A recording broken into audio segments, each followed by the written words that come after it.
In this video, I will show you how to install an operating system on an ESXi server.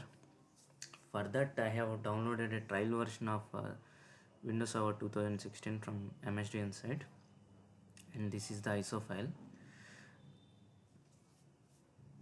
So let me connect to an ESXi server through browser.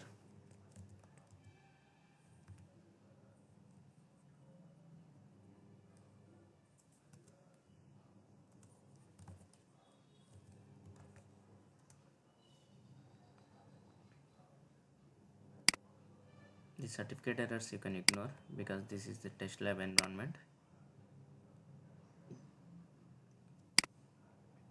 And go to this download section and copy this path.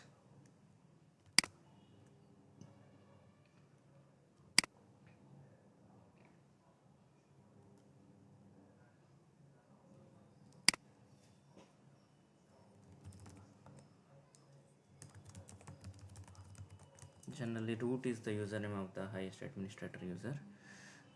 Now you go to the data store and open this data store browser.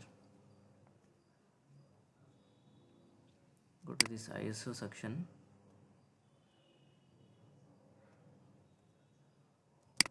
Data store is you can treat it as a complete hard disk of the ESX server. First of all, to install the operating system, you need an ISO file. ISO file is the software version of the CD which used to install on the physical systems, so which contains the complete installation files of the operating system. First, we need to upload that ISO file into the data store browser. So just click on upload. I have selected this ISO folder and copy this. I clicked on copy as path earlier, so that one I pasted and clicked OK, so that it will upload here. It's uploading.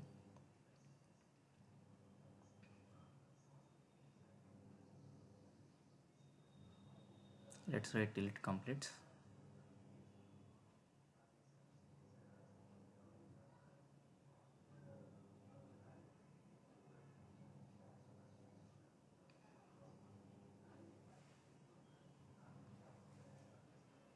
So now the upload is completed. Now let's use this ISO file and create an operating system. Machine. So come to this virtual machine spot and click on create a register VM. Create a new virtual machine. Let's keep some name to it. I am creating this for MDT, so let's keep server 2K16 MDT.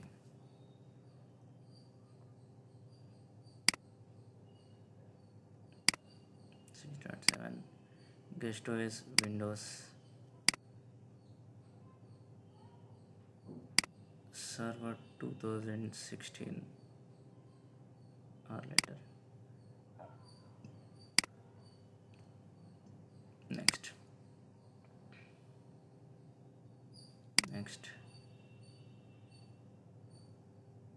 I'll keep 2 GB because my complete ESX server as it is test server, it contains only 8 GB RAM. And hard disk, let's keep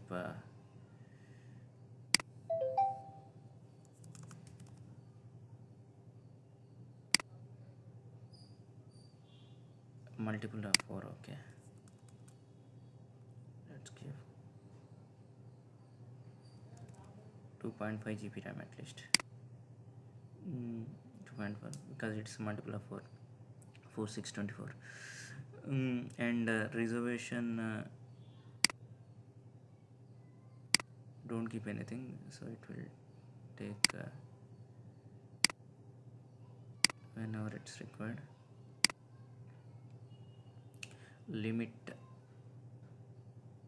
all this just ignore that, just keep it with the defaults.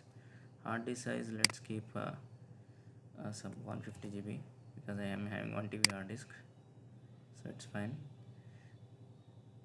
And let's keep all other things default. and CD-ROM, select the ISO file, data store ISO file,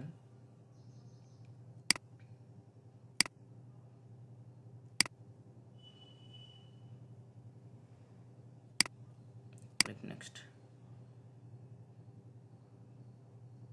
finish.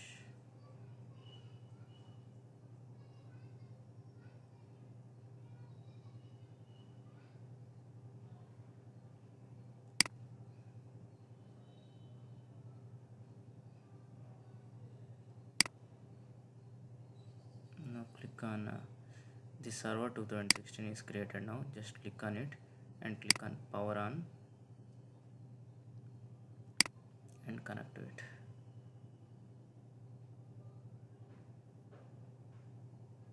Wait, it's powered on. You can see the status here. And okay,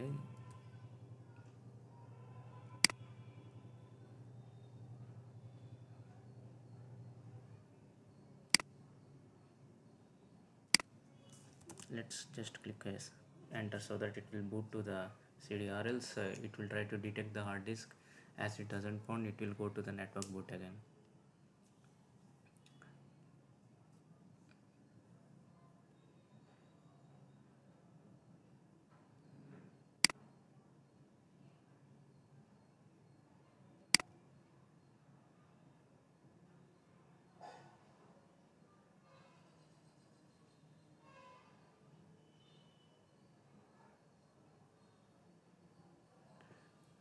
Let's keep data center. If you keep desktop experience, you will get a desktop to log in, or else you will get only a command line version.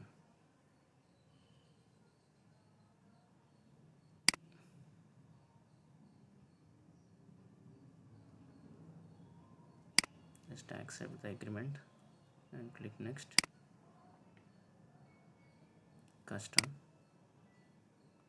use the complete hard disk and click next.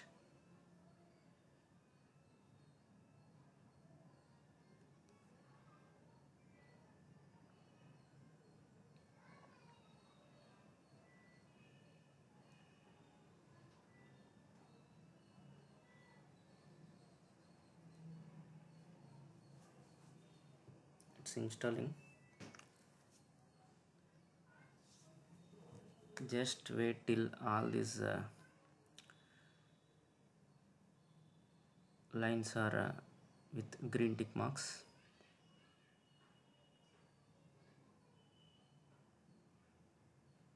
When the tick marks are completed and the operating system got booted, and while it is booting the second time, you should not press on that first prompt, press any key to boot from CD.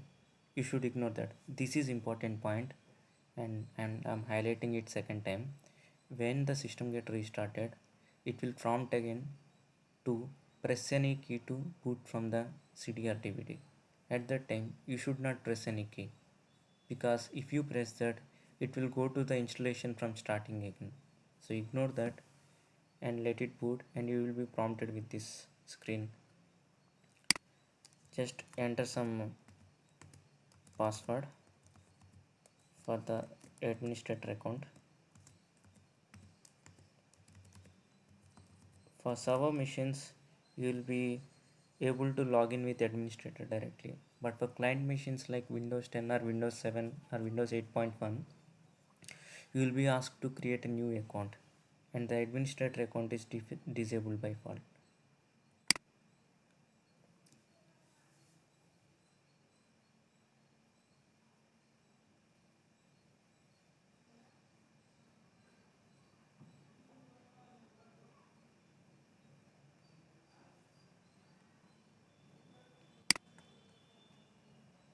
Now the machine is available to log in.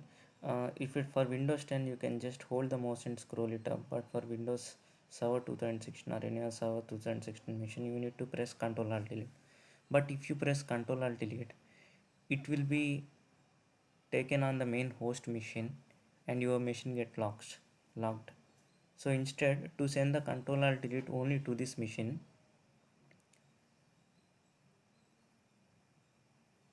go to this actions, click on guest OS, send keys, Control Alt Delete.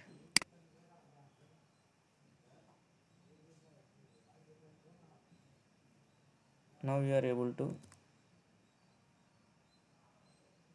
provide the username and password.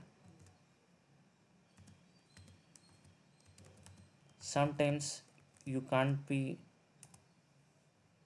you might be typing the password but your password is not getting visible here. Means the whatever the keyboard strokes you are sending, it is not getting sent to the machine. So in that case, that is a known error, known issue for ESX, because ESX is completely supported on Edge browser. If you are trying to do on any other machine, I mean any other browser like Firefox or Chrome, if this error occurs, then you need to switch to Edge browser and try to work from there. If you are still having any issues, you can type in the comment section, we can troubleshoot together. Now it's a 180 days trial version, and by default it will be given some random name to the computer. If you want, you can change that one or just ignore it. Now that the machine is created, I can take a snapshot for this one by doing some basic configurations.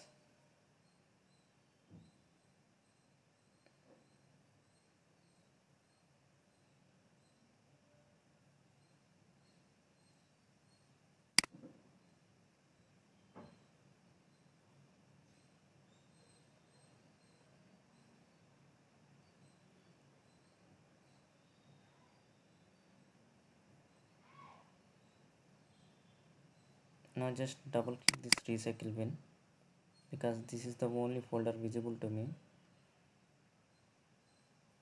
Right click on my computer and click on properties.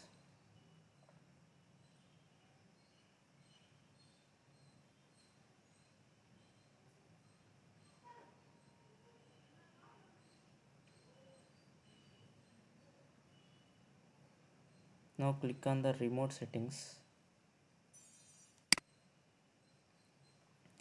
Click on this allow credentials, and it might ask for firewall exception to be enabled. Just ignore that, it's already added. Click OK. Now to confirm whether it is the RDP is working or not, you can open command prompt and type ipconfig or the machine name, host name. You can see the IP address is 10.190.91.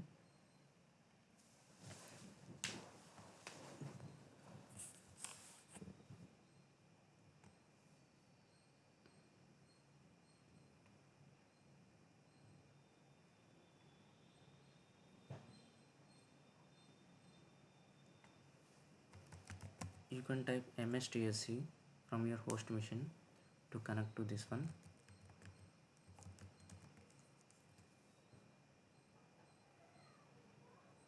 Click on connect.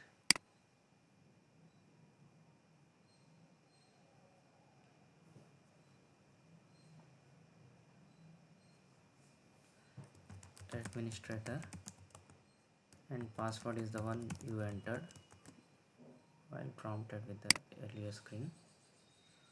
You see it's able to connect now.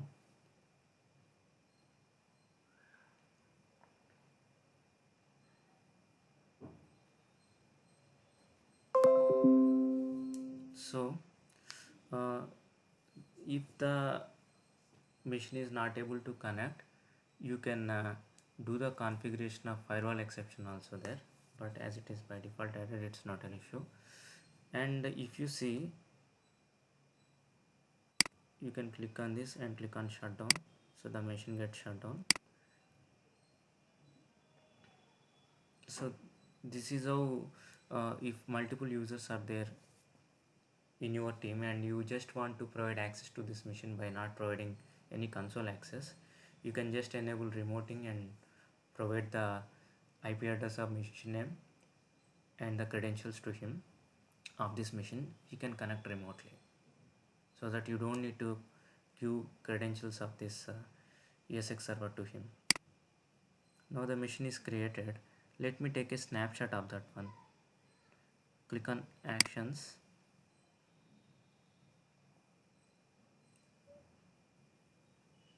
snapshots, take snapshot.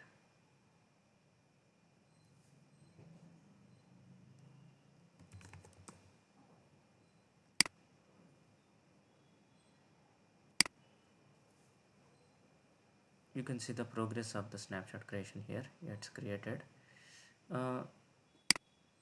Whenever you want to revert to the snapshot, just click on this actions again.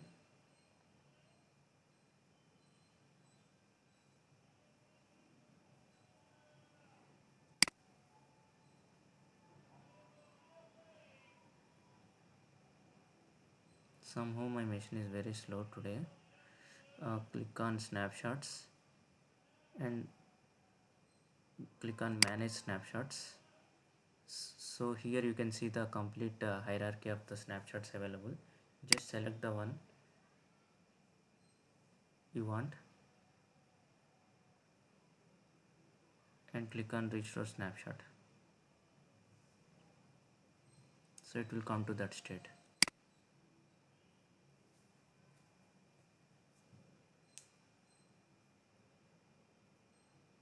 So that's how we install an operating system on top of an EXS server. If you have any doubts, you can type in the comment section, and if you find the videos are valuable, you can subscribe to my channel. Thanks for watching this.